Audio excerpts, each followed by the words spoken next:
Habit number 9, reframe. If you recall your lesson on the 3 fundamental components of gratitude, then this next habit will come as no surprise. We are constantly framing the world through our meaning-making mind, and a big part of maintaining a daily gratitude practice is getting in the habit of reframing the things that don't go our way. This is the process of changing what things mean to you in a given situation, and it's another golden skill of life. I can't stress enough the importance of being able to change the meaning of what you place upon the events and people in your life. What you believe determines what you do and feel. This is a non-negotiable part of reality. Powerful is the person who can control what they believe rather than being controlled by what they believe. Reframing is the practice of this control, and it's the way in which you can continually return to gratitude and a connection to God when life's changes have invited unproductive beliefs to your doorstep. When we discussed the catalysts of change earlier on, we noted how they were inevitable and just a part of life. Betrayal, burnout, stagnation, and loss are all difficult parts of being human, but they also exist for your benefit by revealing important lessons and timeless wisdom. Trust, stillness, courage, and purpose are all valuable treasures offered to you through these catalysts, and they are available when you return to a grateful mindset and a connection to God by reframing their arrival in your life. To reframe is not to fool yourself by making something up. It's to realign the glasses that have fallen off your nose and return to proper seeing, because God works all things for the good. See Romans 8, verse 28 through 30, and everything has a purpose. Remember that just as the body is affected by momentum in the physical world, the mind experiences momentum from the meaning it places upon the things that happen. Why? Because when you decide what something means, it's not a stationary, isolated event. It's a path. What something means to you generates a belief, and that belief generates actions. Your beliefs, then, are in fact commitments, paths that you set up on a particular trajectory through time and space, whether you realize it or not. Therefore, to reframe is not just to solve a momentary misalignment, but to alter the course of your life, since you are continually moving forward through the choices that you make based on your beliefs. What you believe shapes your actions. Your actions become habits, and with repetition, your habits over time form your character. Your character over the course of your life reveals your destiny. And because you exist in the present moment, your area of control lies in your beliefs and your actions. Don't wait for them to cement into habits and character, because those are much harder to change, like our good old friend, cynicism. Be vigilant with what you make things mean. Especially when the catalysts of change visit your life, learn to reframe and realign your glasses so that you can see the gifts they bring you in disguise.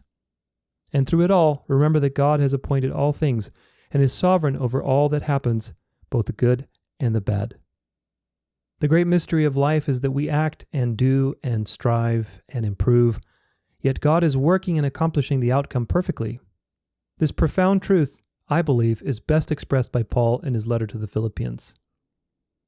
Therefore, my beloved, as you have always obeyed, so now, not only as in my presence, but much more in my absence, work out your salvation with fear and trembling, for it is God who works in you, both to will and to work for his good pleasure. Philippians 2, verse 12 through 13. Daily gratitude practice. For this habit, I will encourage one of the following for your daily gratitude practice. Pick at least one thing at the end of the day that you feel is unresolved, that bothers you, or that feels like a problem.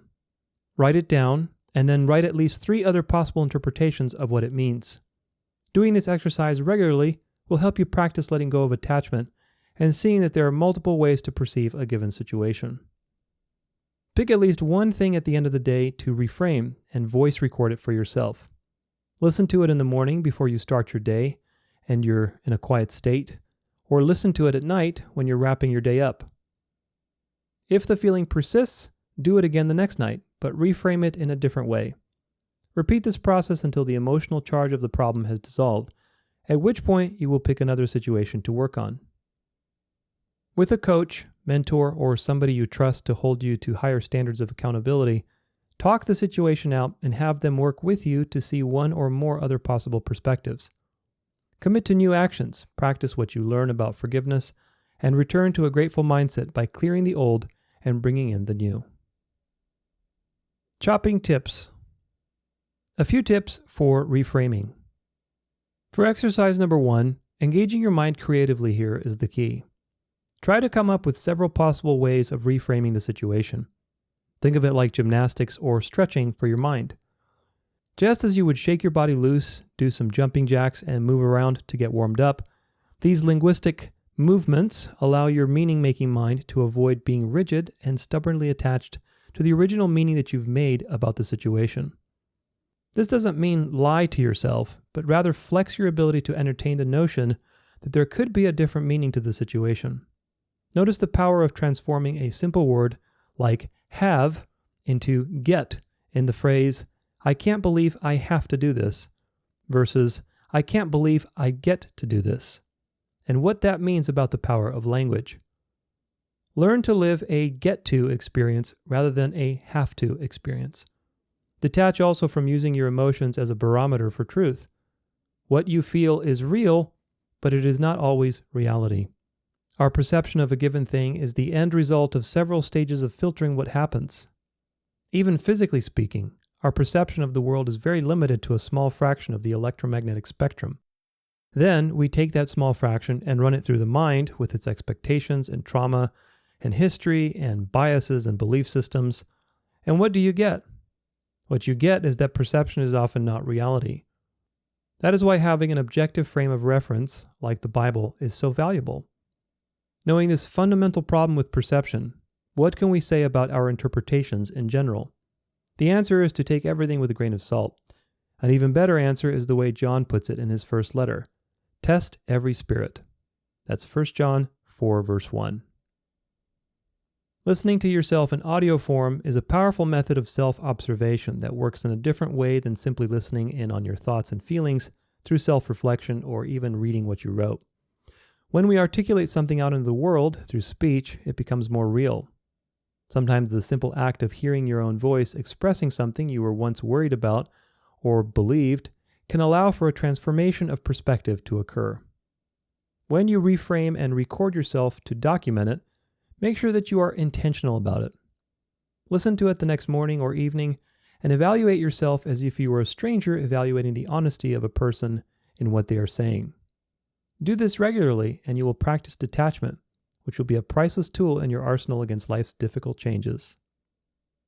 Who you surround yourself with, and more importantly, to what extent they can keep you accountable, is an important measure of your long-term success with the habit of reframing. Find people who are God-centered or equally committed to living a God-centered life so that you can sharpen one another. There are Christian-based counselors and coaches, pastors, teachers, mentors, and countless people that are on the same path as you, some ahead of you and some right where you are. Remember also that the Word of God is the ultimate standard to which we are accountable to, so use that as the lens that all other things are brought through.